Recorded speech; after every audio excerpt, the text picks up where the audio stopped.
వెంకటేశ్వర స్వామి ముడుపు అంటే ఏంటి, అది ఎలా కడుతారు, ఈ వీడియోలో తెలుసుకుందాం.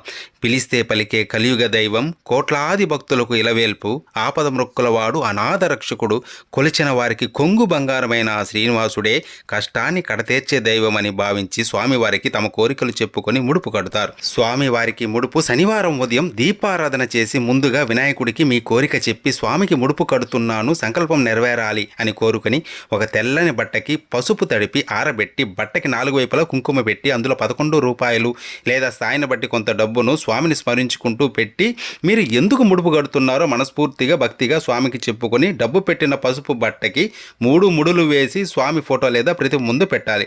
కోరిక తీరాక ముడుపుతో దర్శనానికి వస్తానని ముందే స్వామికి మాట ఇవ్వాలి. స్వామి అష్టోత్తరం గోవిందనామాలు ప్రతిరోజు చదువుకోవాలి. కోరిన కోరిక తీరిన తర్వాత స్వామి దర్శనం చేసుకొని ముడుపుతో పాటు కొద్దిగా వడ్డీని కూడా కలిపి స్వామిని తలుచుకుని ఉండిలో వెయ్యాలి.